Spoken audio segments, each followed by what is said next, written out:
Pursuant to Article 7, Section 8 of the Constitution of the State of Minnesota, I call to order this meeting of the State Canvassing Board. Before we go any further, I'd just like to acknowledge and express my appreciation for everyone's participation and invite the members of this board to introduce themselves, starting at my left.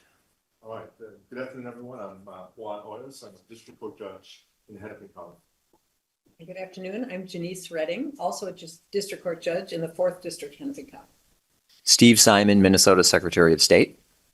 Good afternoon, everyone. I'm Gordon Moore. I'm Associate Justice on the State Supreme Court.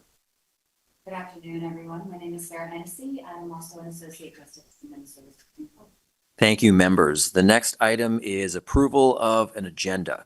I would call for a motion to approve the agenda as proposed. A motion and a second is called for. So moved. Second. It's been moved and seconded. Is there any discussion? Seeing no discussion, all in favor of the motion signify by saying aye. Aye. All opposed say no.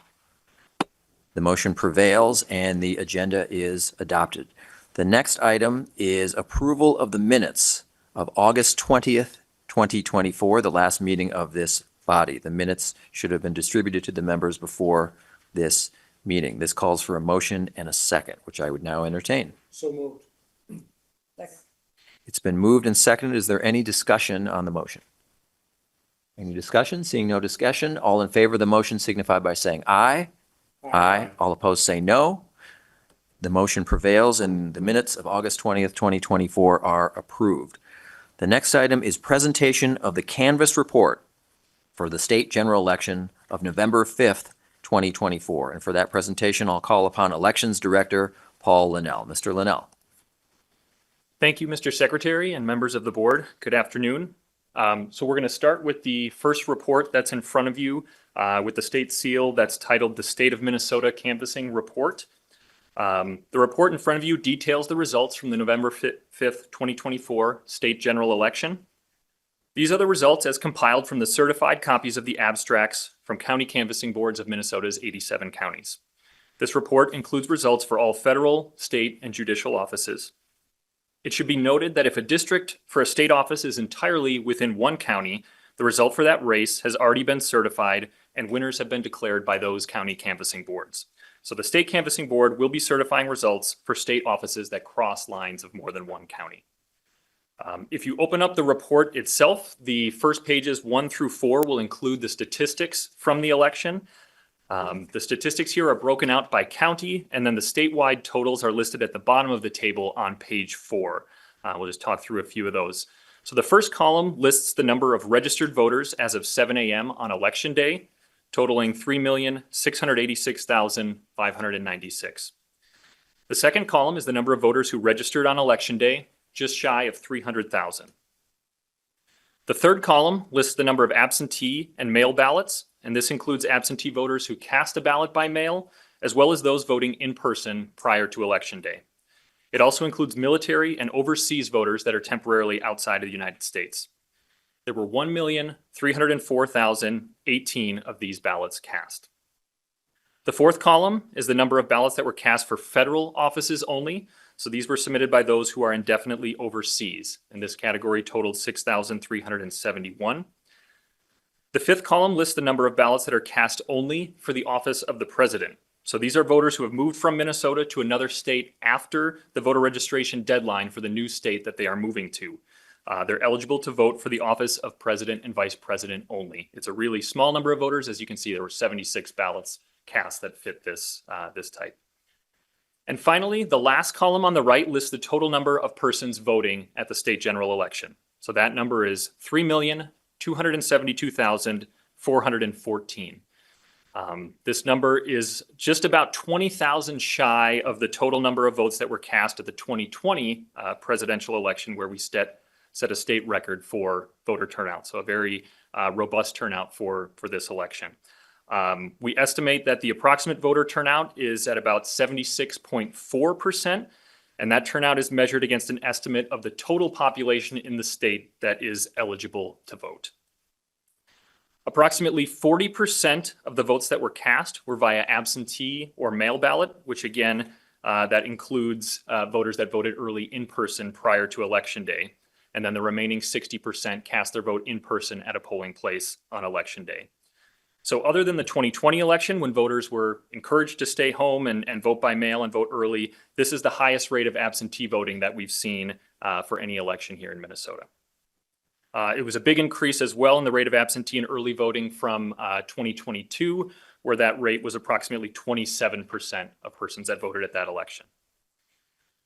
Turning now to the results portion of the report, pages 4 through 12 will list the total votes cast for candidates for president and vice president.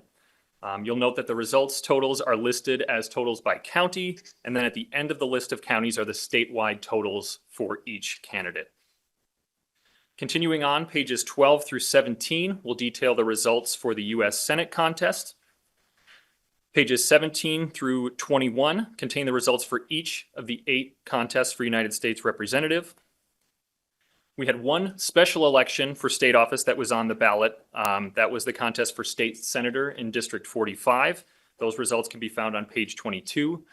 And we'll note that that contest has already been certified by the Hennepin County Canvassing Board, as the district is entirely within Hennepin County. Pages 22 through 52 include the results for the 134 state representative races. I'll draw your attention. We did have one contest of the state representative races that fell within the margin for a publicly funded recount, which is a difference of 0.5% or less. In the 54A state representative district, they were separated by 14 votes. Because that contest is entirely within Scott County, it's the county canvassing board there that will oversee that recount, which is actually taking place as we speak today. And we'll talk again a little bit more about recounts further on in the agenda. Pages 52 through 55 of the report list the results for the one constitutional amendment question that was on the ballot. Pursuant to Article 9, Section 1 of the Minnesota Constitution, the passage of a constitutional amendment requires a majority of all electors voting at the election to vote in favor of ratifying the amendment. You'll see there were a total of 2,526,205 yes votes that were cast in favor of the constitutional amendment. And again, there were 3,272,414 total votes that were cast at this election. So that shows that approximately 77.2% of votes cast were in favor of ratification of the amendment. So the amendment will become part of the Constitution. And then pages 55 through 117 of the report include the results for all judicial offices, beginning first with the Supreme Court, continuing with the Court of Appeals, and then concluding with the contest for district court judges. And then I will next draw your attention to the second report document in your pile there, which is the report for the total votes cast for registered write-in candidates. So this is titled the Minnesota State Canvassing Report, State General Election Write-ins. In order for votes to be individually tallied for a write-in candidate for state, federal, or judicial office, a written request must be filed with the filing officer at least 7 days before the election. So the candidate names that you see listed here are those that submitted the request for their write-in votes to be counted, and those are tallied here in that additional report. I'd also like to take some time to briefly highlight a few of the issues that arose during the course of conducting this election. There were a few counties where there were errors in the preparation for preparing and printing ballots, so the layout and design and the printing of those ballots. These errors were identified quickly and corrected through the errors and omissions process defined in statute. We want to extend some appreciation and gratitude to the work of the courts in promptly hearing those petitions and allowing those corrections to be issued promptly for those counties. We'll be working closely with vendors and election officials following the election to review procedures and identify improvements for future elections. We also encountered some challenges with the reporting of unofficial results on election night. This was the first general election following changes to the deadline for dropping off absentee ballots, which moved it from 3 p.m. to 8 p.m.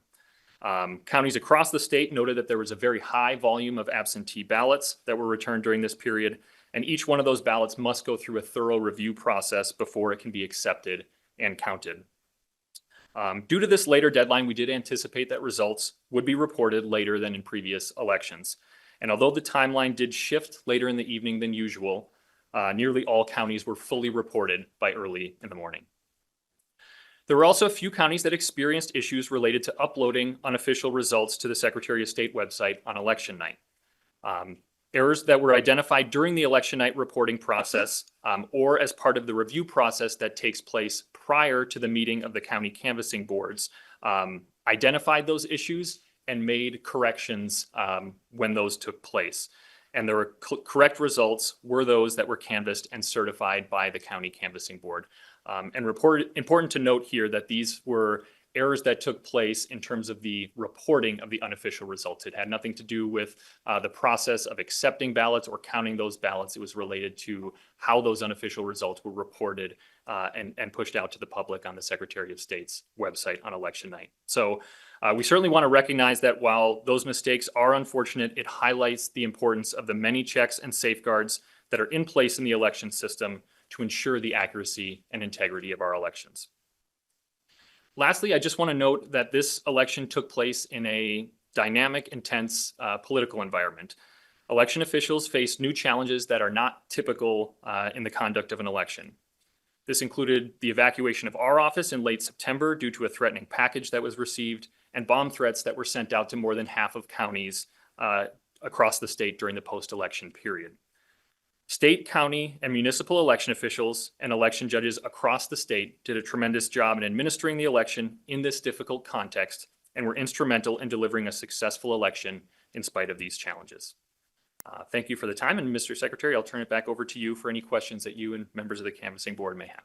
Thank you, Mr. Linnell. Let me just take a note of personal privilege here to say for those keeping score at home, we are still at this moment in first place in voter turnout. I'm pretty obsessively pushing refresh throughout the course of most days.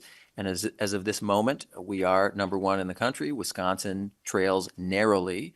And there's some talk that there may still be votes to be counted, very few votes to be counted in Wisconsin. So I just caution and warn that that could change. But as of this moment, Minnesota is number one in the country, just as nature intended, right? So with that, I would call for a motion to approve the canvassing report for the November 5th, 2024 state general election as presented by Elections Director Paul Linnell. Second. It's been moved and seconded. Now is the point where we can have any discussion, including questions that any members might have of Mr. Linnell.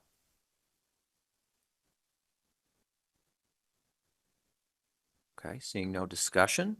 All in favor of the motion, please signify by saying aye. Aye. All opposed say no. The motion prevails, and the canvassing report for the November general election of November 5th, 2024 is hereby adopted. The next item is presentation of the post-election equipment review report, again by Elections Director Paul Linnell. Mr. Linnell.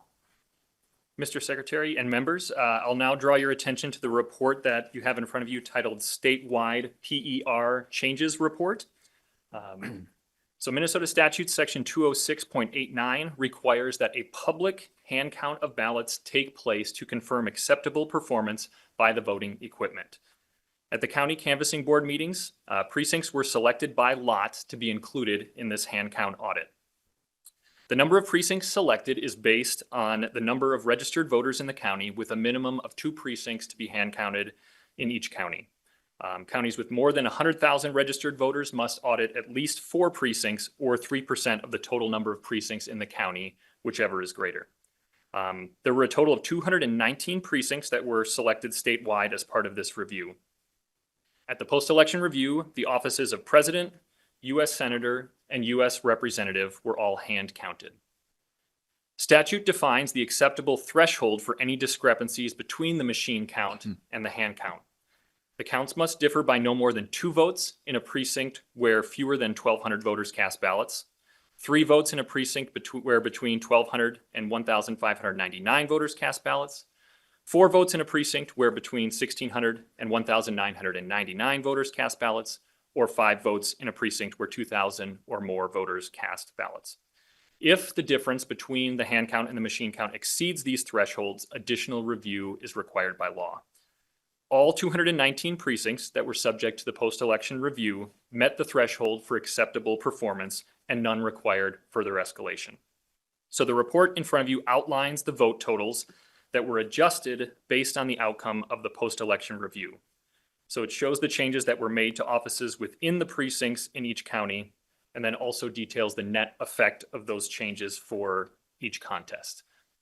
In the vast majority of these cases, adjustments were made due to issues of voter intent that could not be read by the machine. So, for example, a voter that marked their selection by circling the candidate's name rather than filling in the target on the ballot. So these changes are all included in the results changes report, but are not considered when evaluating whether the voting system has met the standard of acceptable performance within any precinct. These changes will be incorporated into a subsequent version of the canvassing report, which we'll address at the next step. So with that, Mr. Secretary, I'll turn it back over to you for any questions that you and members of the board may have. Thank you, Mr. Linnell. And I just, if I could, would like to put an exclamation point on what you just said. This process that you just described is really a thorough and extraordinary one, and one that I know in our office we try year in and year out to shine a light on.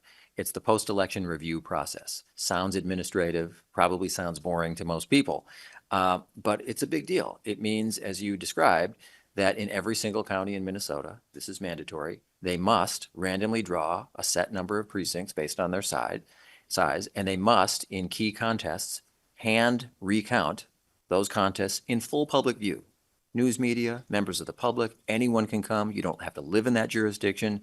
If you want to attend the one in Watonwan County, you can do it, even if you live in Hennepin County, and vice versa.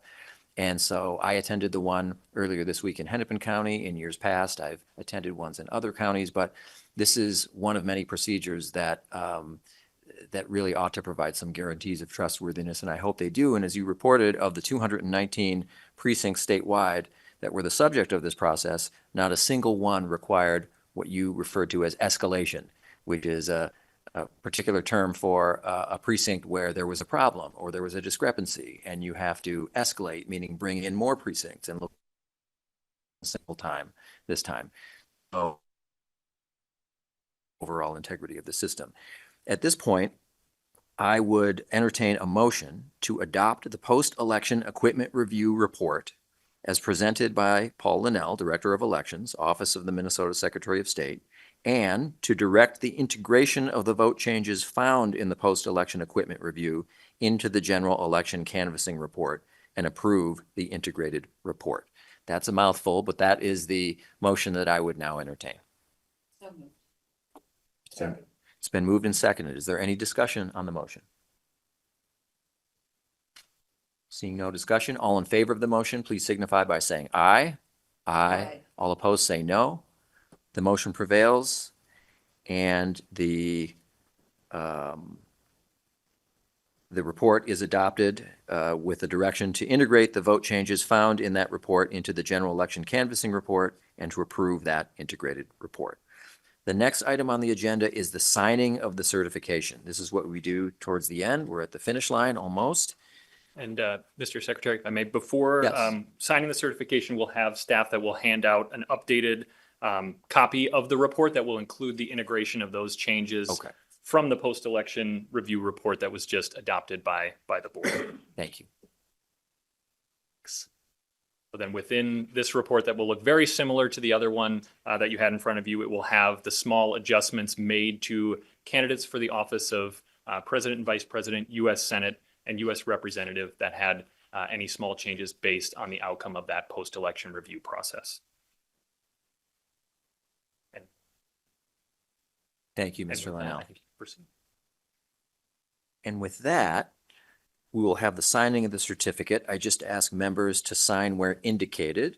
I'll hand it down to my left. You can just pass it.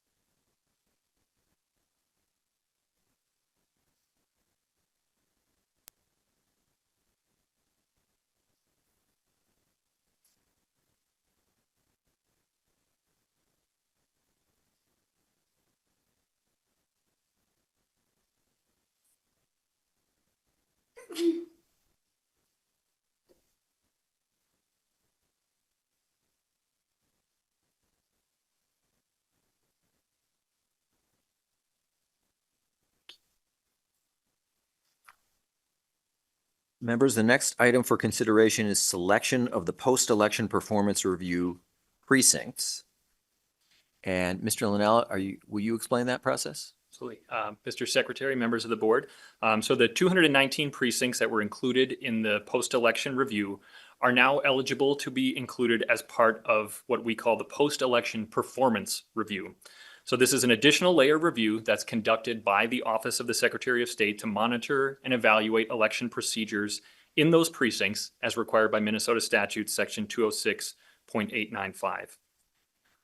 So a minimum of 4 precincts in each congressional district will need to be selected by lot by the state canvassing board. We have the names of all of the eligible precincts for each congressional district separated into separate envelopes. And they are on slips of paper that will be added to a bowl here to be selected at random by members of the canvassing board. So we're going to have staff, they're going to come up and approach the front and to ask each of the canvassing board members, except for Mr. Secretary, to select one precinct at random from each congressional district. So once you've selected the precinct, we ask that you please read the name of the county and the precinct to be recorded for inclusion in the post-election performance review. And we'll go ahead and begin with Congressional District 1 and then continue sequentially through all 8 congressional districts.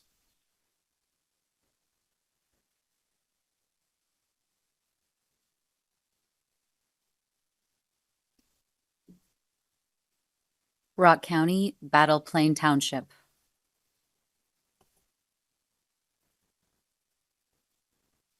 Jackson County, Heron Lake.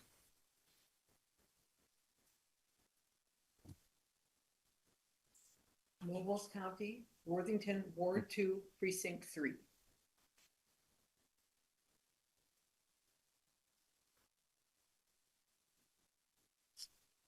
Jackson County, Kimball Township.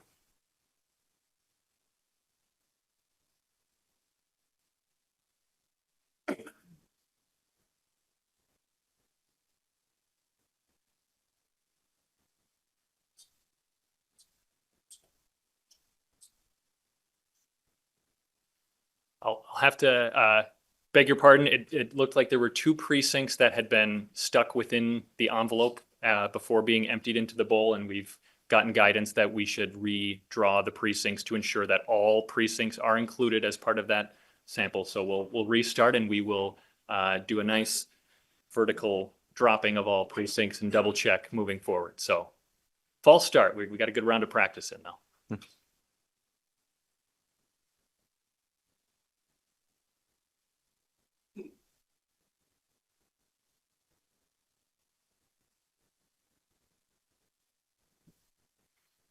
Mower County, Austin Ward 1, Precinct 2.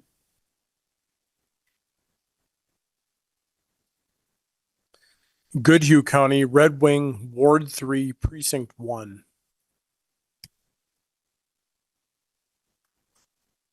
Fillmore County, Maine.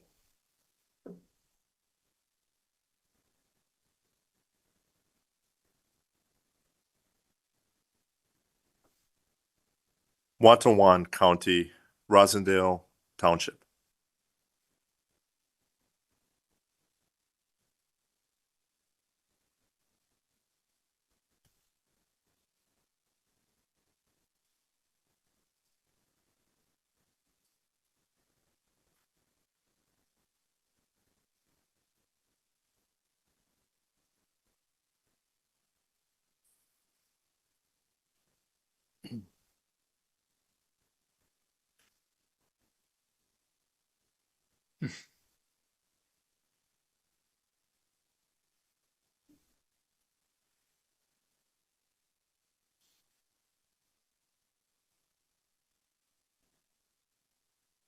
LeSueur County, Tyrone Township.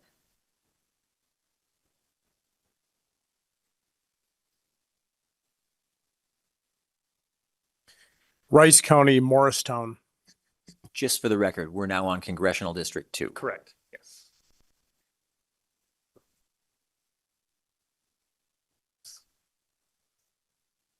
Scott County, Credit River Precinct 2.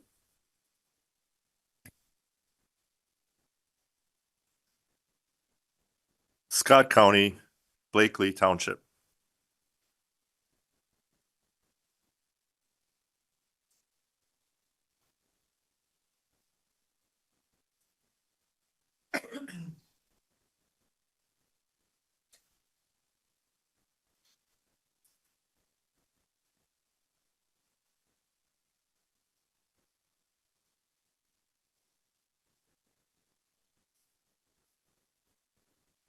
We'll now proceed to Congressional District 3.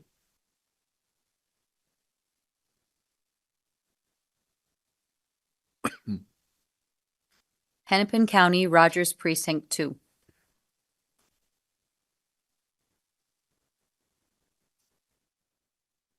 Hennepin County, Eden Prairie, Precinct 14.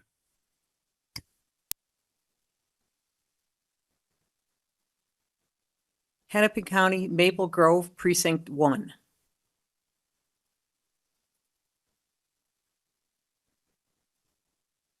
Hennepin County, Minnetonka Ward 4, Precinct C.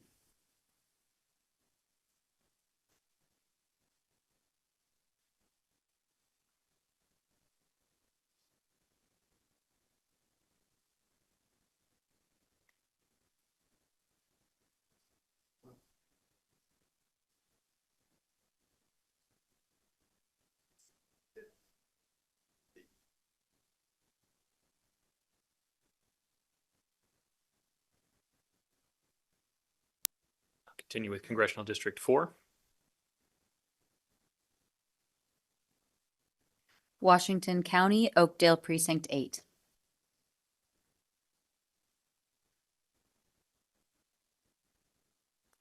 Ramsey County, St. Paul, Ward 5, Precinct 5.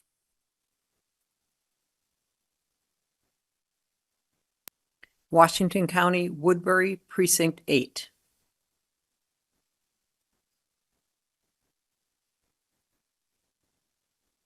Washington County, Willerny.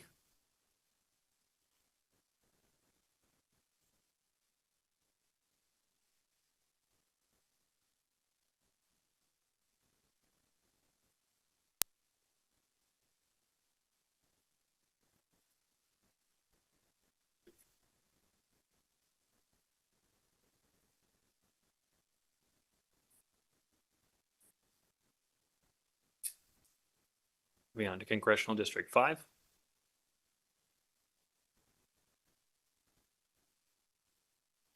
Hennepin County, Minneapolis Ward 9, Precinct 8.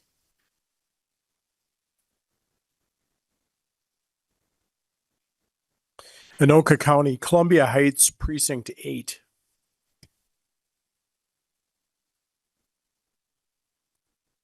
Hennepin County, Minneapolis, Ward 7, Precinct 12.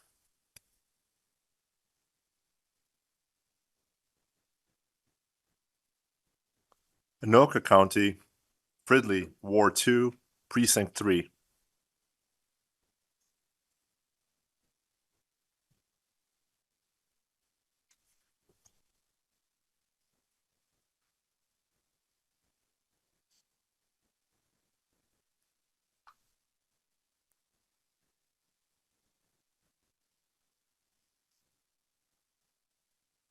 Now at Congressional District 6.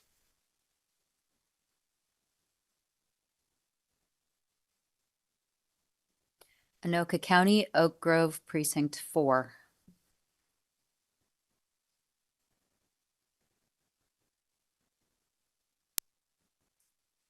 Carver County, Chaska, Ward 2, Precinct 1.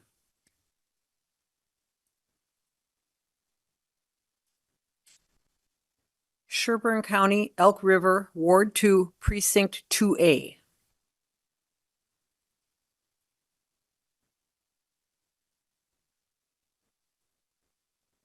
Carver County, Norwood, Young America.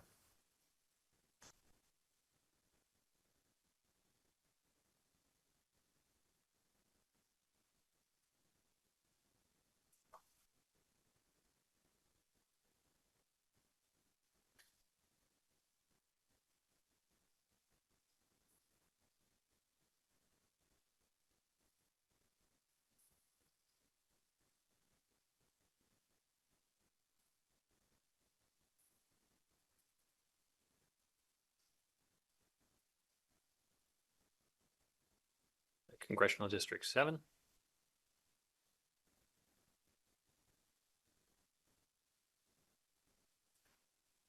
Redwood County, Sheridan Township.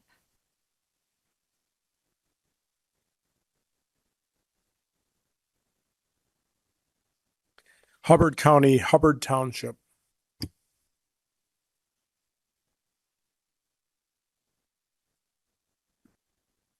Douglas County, Moe Township.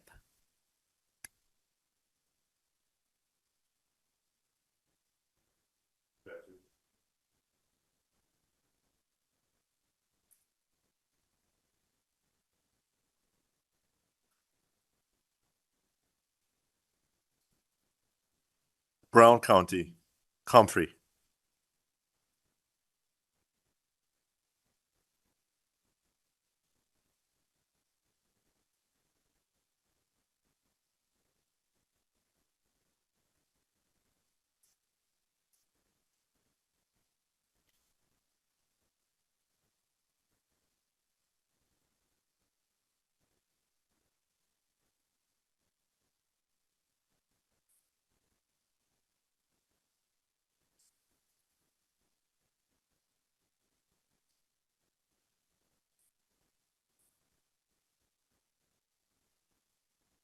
And last, we'll select the precincts from Congressional District 8.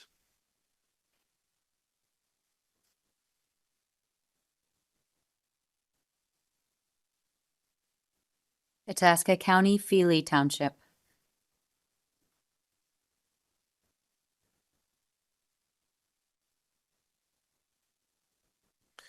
Washington County, May Township.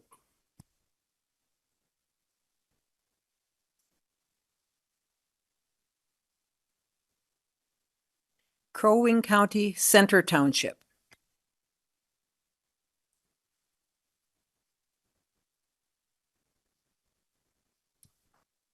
Becker County, Two Inlets Township.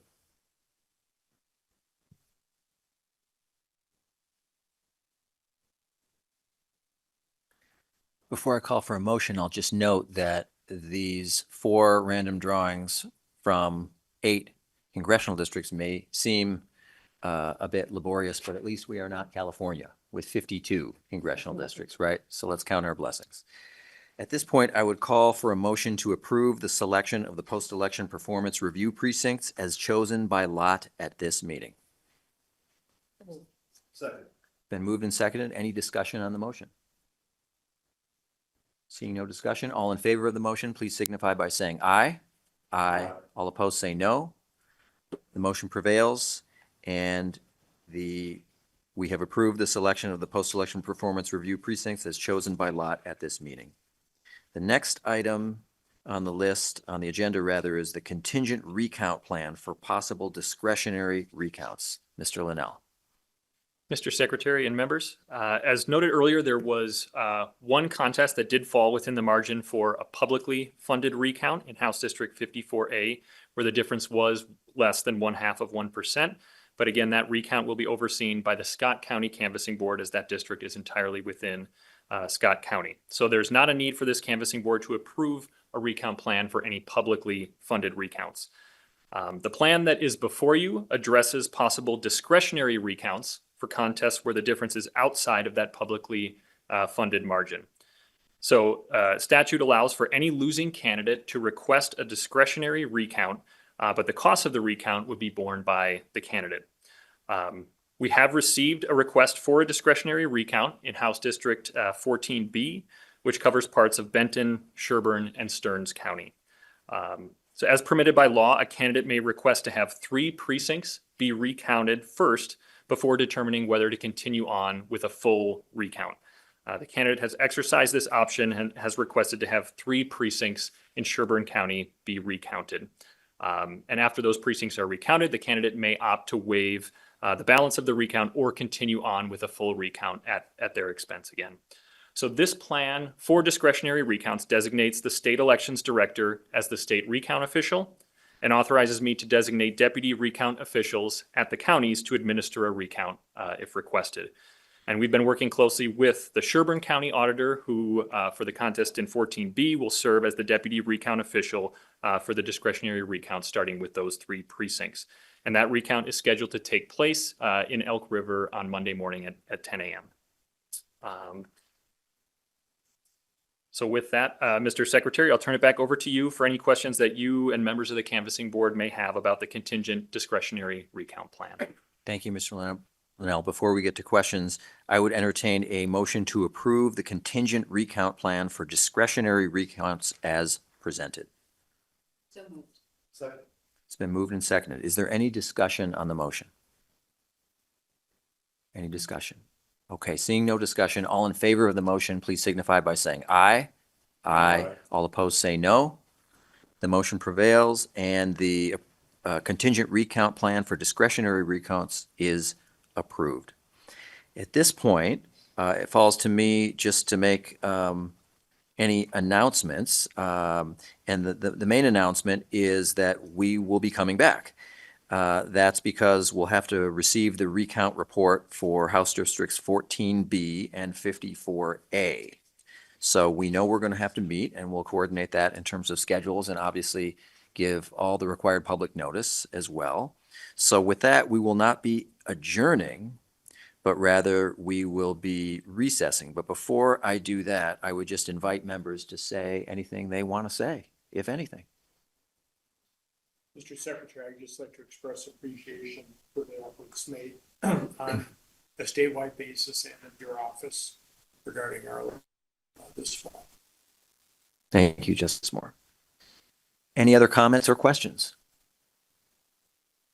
Okay, if not, then board to the call count report for House Districts 14B and 54 and any other requested discretionary recounts completed at that time. So members, we are now in recess. Thank you.